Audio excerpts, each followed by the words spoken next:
அது ஒரு அழகான மலை கிராமம். அங்கே ராமு அப்படின்னு ஒரு பையன் வாழ்ந்து வந்தான். அவன் கூட அவங்க அம்மாவும் இருந்தாங்க. அப்பா வேலை காரணமாக வெளியூரில் இருந்தாங்க. அவங்க அம்மா தன்னுடைய அன்றாட செலவுகளுக்காக அந்த காய்கறி தோட்டத்தில் இருந்து சக்கரவள்ளி கிழங்குகள் இருக்கு இல்லையா, இந்த கிழங்கை எடுத்துகிட்டு போய் சந்தையில் விற்று அதன் மூலமாக வர வருமானத்தை வச்சு தான் குடும்பத்தை நடத்திக்கிட்டு இருந்தாங்க. அவங்க அப்பாவுக்கு உதவியாக இருக்கணும்னு சொல்லிட்டு ராமு தினமும் ஒரு 10 கிலோமீட்டர் வரைக்கும் நடந்து தான் அவனுடைய பள்ளிக்கூடத்துக்கு போக வேண்டியிருக்கும். இருந்தாலும் ரொம்ப ஆர்வமாக அவனுடைய பள்ளிக்கூடத்துக்கு தினமும் நேரத்துக்கே போயிடுவான். அவனுக்கு ஒரு ஆசை இருந்தது. என்னதான் அவன் சாதாரண வாழ்க்கையை வாழ்ந்து வந்தாலும் ஒரு அன்றாட தேவைக்காக அவங்க அம்மா அவ்வளோ போராட்டம் படுறாங்க, ரொம்பவும் கஷ்டப்படுறாங்கன்றதுக்காக ஏதாவது ஒரு வழியில் அவங்க அம்மாவுக்கு உதவணுங்கிற எண்ணம் இருந்தது. குறிப்பாக இரவு நேரங்களில் அவங்க சமைக்கிறதுக்கு ரொம்பவும் கஷ்டப்படுவாங்க. ஏன்னா அவங்க வீட்டில் மின் விளக்குகள் கிடையாது. ராமு அவங்க அம்மா கிட்ட இப்படி சொன்னான்.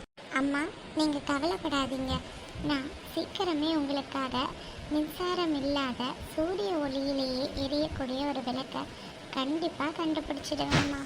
அதுக்காக நான் எவ்வளவோ முயற்சி பண்ணிட்டு தான் இருக்கேன். எனக்கு தெரியும்பா, நீ எவ்வளோ கஷ்டப்பட்டு ரொம்பவும் அதுக்காக கஷ்டப்பட்டு உழைச்சிட்ருக்க. கண்டிப்பாக அதுக்கான பலன் ஒரு நாள் உனக்கு கிடைக்கும்.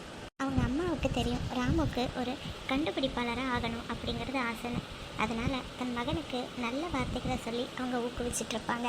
எப்போவுமே ராமு படிக்கிறதுக்கு தேவையானதை அவங்களால முடிஞ்ச அளவுக்கு வாங்கி கொடுப்பாங்க.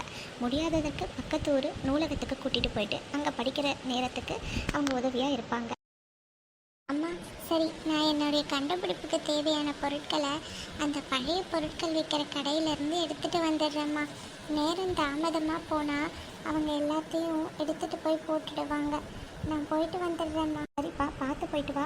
பழைய பொருள்னு சொல்கிறேன் இல்லையா, அங்கே கொஞ்சம் கூர்மையான பொருட்கள் இருக்கிறதுக்கு கூட வாய்ப்பு இருக்குது. நீயும் பத்திரமா இரு. பத்திரமா போயிட்டு சீக்கிரமாக வந்துடணும், சரியா? சரிங்கம்மா, நான் போயிட்டு சீக்கிரமாக வந்துடுறேன். ராமு எப்பவும் தனக்கு தேவையான பொருட்களை இந்த பழைய பொருட்கள் விற்கிற கடையில் இருந்து தான் வாங்குவான். அம்மா தனக்காக கொடுக்குற காசுகளை சேர்த்து வச்சு அதை இந்த மாதிரி பிரயோஜனமான பொருட்களை ராமு வாங்கிப்பான். அதிக விலை கொடுத்து அவனால் புது பொருட்கள் வாங்க முடியாததுனால இந்த பழைய கடையை தேடி வருவான். என்னப்பா ராமு, என்னாச்சு? ஏன் சோகமாக இருக்க? நீ தேடி போன பொருள் எதுவும் கிடைக்கலையா?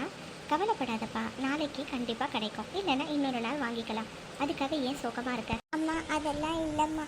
நான் தேடி போன பொருள் எல்லாம் கிடச்சிது. நான் முதல்ல முயற்சிச்சிருந்தப்போ நான் அந்த மேஜை மேலே கொஞ்சம் பேப்பர் வச்சுருந்தேன் பாருங்கள், அதுவும் சேர்ந்து எரிஞ்சிடுச்சு. ரெண்டாவது தடவை முயற்சி பண்ணால் அந்த பேட்ரி சார்ஜே ஆகலம்மா. மூன்றாவது தடவை எல்லாம் சுக்கு நூறாக உடஞ்சிடுச்சுமா. அதுவும் என் நண்பர்கள் முன்னாடியே உடஞ்சிடுச்சு. எல்லாரும் என்னை கிண்டல் செய்ய ஆரம்பிச்சிட்டாங்கம்மா. எனக்கு எதுக்கு இந்த வேலை?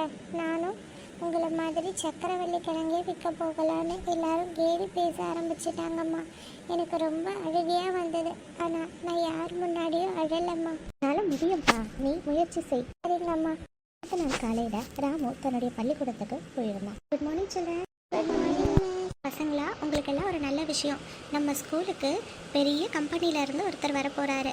அவர் உங்களில் யாருக்கு அது நல்ல திறமை இருக்கோ அவங்களுக்கு சிறப்பு பரிசும் அது மட்டும் இல்லாமல் நிறைய பண உதவியும் செய்கிறதுக்கு தயாராக இருக்கார். என்னது சிறப்பு பரிசா? எங்களில் சிறந்தவங்களுக்கா? எப்படி மேம், போட்டி ஏதாவது வைப்பாங்களா? ஆமாம் ராஜு, அதாவது இந்த கண்டுபிடிப்பாளர்களுக்கான போட்டி. நம்ம சிறந்த கண்டுபிடிப்பாளரை கண்டுபிடிச்சி அவங்களுக்கு இந்த பரிசை தரப்போகிறாங்க.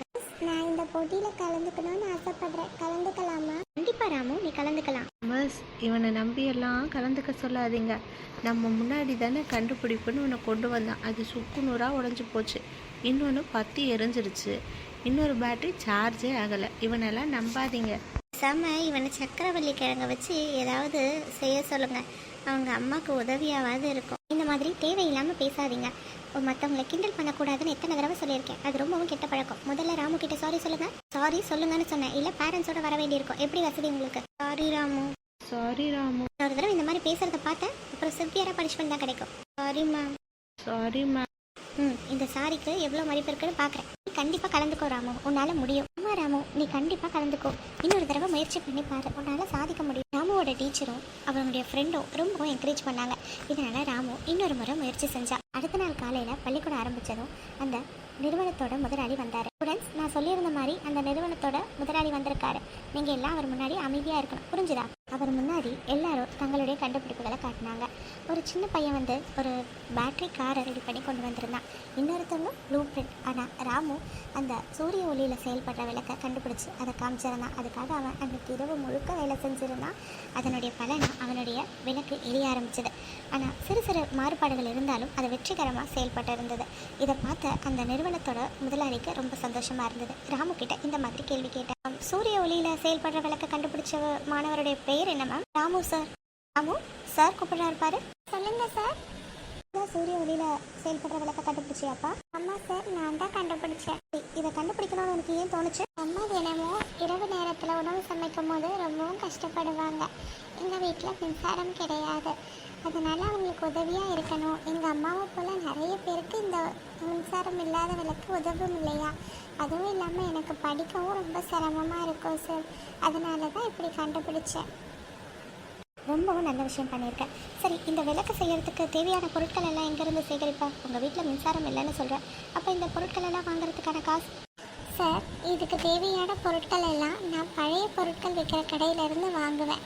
எங்கள் அம்மா எனக்கு அப்பப்போ கொஞ்சம் காசுகளை தருவாங்க. அதெல்லாம் சேர்த்து வச்சு தான் நான் இந்த விளக்கை ஏற்பாடு பண்ணியிருக்கேன். சரி, இது பெரியவங்க உதவி எதுவும் இல்லாமல் நீ எப்படி செஞ்ச? என்னுடைய மாமா ஒருத்தர் எலக்ட்ரீஷியனாக இருக்காங்க. அவங்கக்கிட்ட அவங்களுடைய உதவியோடு தான் சார் செஞ்சேன். அவங்க தான் எனக்கு நிறைய ஐடியா கொடுப்பாங்க. அதுக்கப்புறம் எனக்கு வர சந்தேகங்களை எல்லாம் சேர்த்து வைப்பாங்க. அப்படியா? ரொம்ப சந்தோஷம். இந்த மாதிரி சின்ன சின்ன ஐடியாக்கள் தான் பெரிய அளவில் பெரிய உதவிகளை செய்ய போகுது. எனக்கு ராமுவோட ப்ராஜெக்ட் ரொம்ப பிடிச்சிருக்கு மேம். அதனால் ராமுவுக்கு தான் அந்த சிறப்பு பரிசு நான் தரப்போகிறேன். அது மட்டும் இல்லாமல் ராமுவோடைய கல்வி செலவு மொத்தத்தையும் நாங்களே எடுத்துக்கிறோம். ரொம்ப தேங்க்யூ சார். ராமு ரொம்ப சிறந்த மாணவனும் கூட, பண்பானவனும் கூட. அவனுக்கு இந்த பரிசு கிடைச்சதில் எங்களுக்கு ரொம்ப மகிழ்ச்சி. எங்களுக்கும் ரொம்ப மகிழ்ச்சி மேம். ராமு, நீ உன்னுடைய மாமா சொன்னாலே எலக்ட்ரிஷியனாக இருக்காங்கன்னு சொல்லிட்டு அவங்களையும் கூட்டிகிட்டு நாளைக்கு பள்ளிக்கூடத்துக்கு வந்துடு. நான் அவங்களுக்கும் ஒரு சிறப்பான வேலையை கொடுக்குறேன். ரொம்ப நன்றிங்க சார். இந்த மாதிரி தான் நம்ம வாழ்க்கையிலும் சில முயற்சிகளை நம்ம செய்வோம். செய்ய ஆரம்பிக்கும் போது நமக்கே பல சந்தேகங்கள் இருக்கும். நம்மளால் செய்ய முடியுமா? ஆனால் ஆசைகள் இருக்கும். ஆசைகளால் ஆரம்பிச்சிடுவோம். ஆனால் அந்த வேலையை செய்யும்போது தான் அது என்ன வரலையே அப்படிங்கிற எண்ணம் இருக்கும்.